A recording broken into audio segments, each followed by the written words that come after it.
hightimetoawake.com presents High Time to Awake. Bible Prophecy with Craig C. White.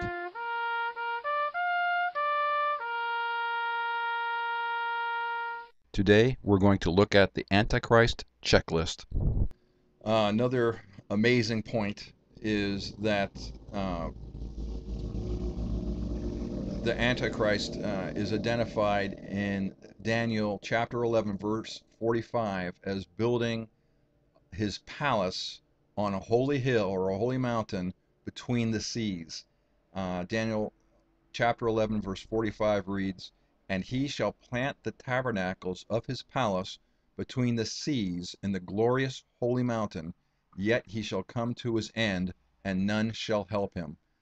Turkish President Erdogan has built his mountain on his palace on a holy mountain.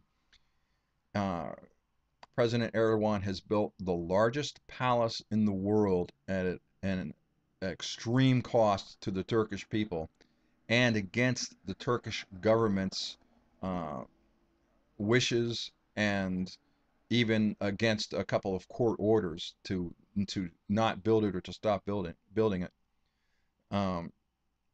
His palace is in Ankara, which is the capital of Turkey. It's on a preserve that was dedicated to the grandson of the founder of the Ottoman Empire. Suleiman Shah is his name. Nobody was supposed to build there. Erdogan built his palace there anyway. The Turkish government told him, stop building it. He said, if anyone's powerful enough to stop me, let them try. He built it there anyway. That's his new presidential palace. And also I need to mention that it's built between the Mediterranean Sea, the Black Sea, and the Caspian Sea. You can look on your map and see where the capital of Turkey is. It's Ankara. It's just about in the middle of Turkey, a little bit to the north, and it's between those seas. It's basically right in between all those three seas. So, take a look. I think that fulfills Daniel chapter 11 very well. And also in Daniel chapter 11, 37 through 38, it says something else about his palace. It says, "Neither shall he regard the God of his fathers, nor the desire of women, nor regard any God, for he shall magnify himself above all. But in his estate," or palace, you could translate estate, "in his estate shall he honor the God of forces, and a God whom his fathers knew not shall he honor with gold and silver and with precious stones and pleasant things." Inside Erdogan's presidential palace, which is the largest palace in the world, it's worthy to be noticed.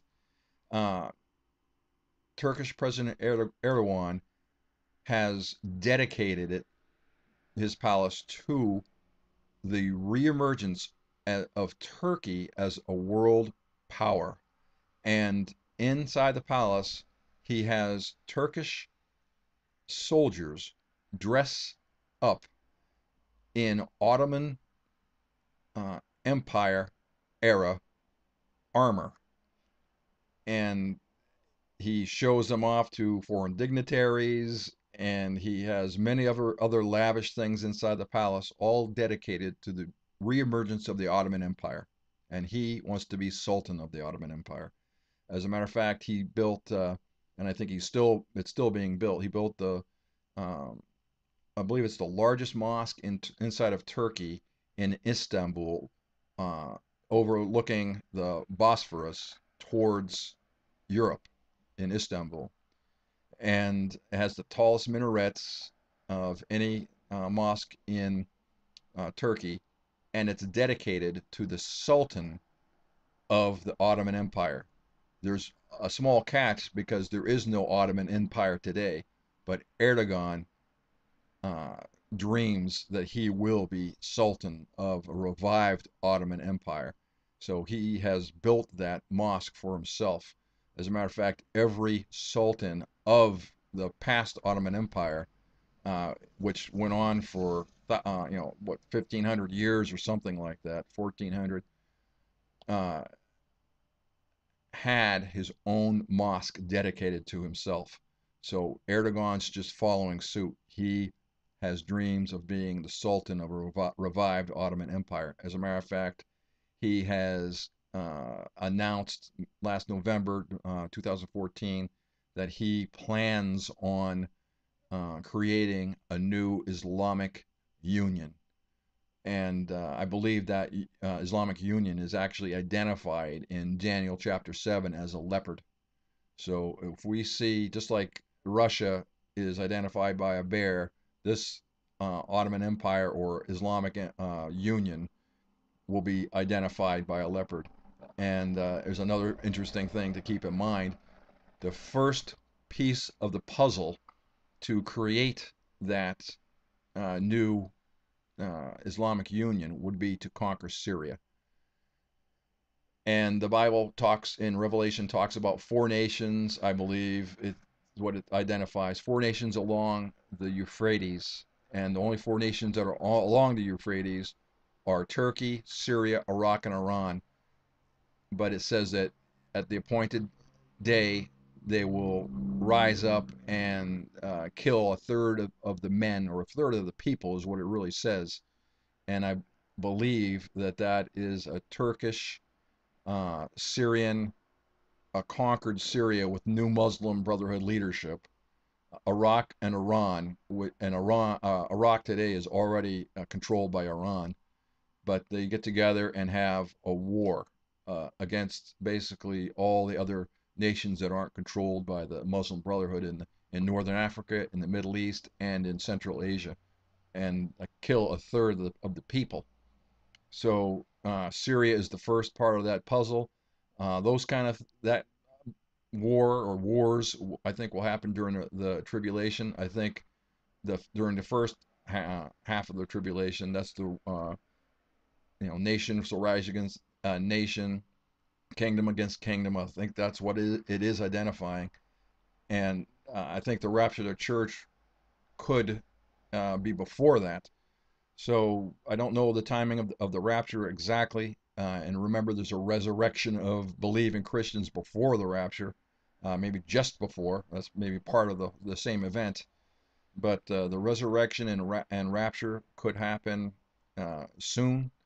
Uh, I think it's a possibility. I don't really know for certain, but it's a possibility that if Turkey leads Iran, Libya, and Sudan, which are identified in Ezekiel chapter 38, verse 5, into northern Israel, then that could possibly mark the beginning of the tribulation period.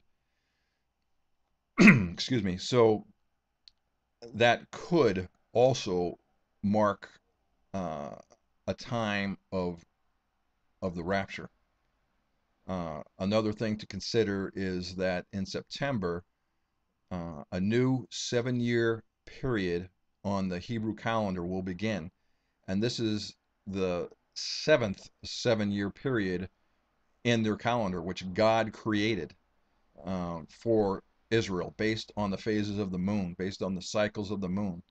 So the seventh 7-year period will begin in September. And that 7-year period could possibly be that same 7-year tribulation period. So a lot of things are just about to happen. If everything unfolds, in September, I don't really know, but it could. It's certainly looking like it could. Uh, we need to be aware of that. We need to be aware of what the Bible says. And I hope what I've told you today has been helpful. Please tell your friends. Please tell your pastor. Tell your church members. Uh, Go to hightimetoawake.com. Read my commentaries there. I have a lot of fantastic information. There are other things that you really need to know about that I haven't covered today. I have 11 Bible prophecy paperback books and ebooks on Amazon. Please read them.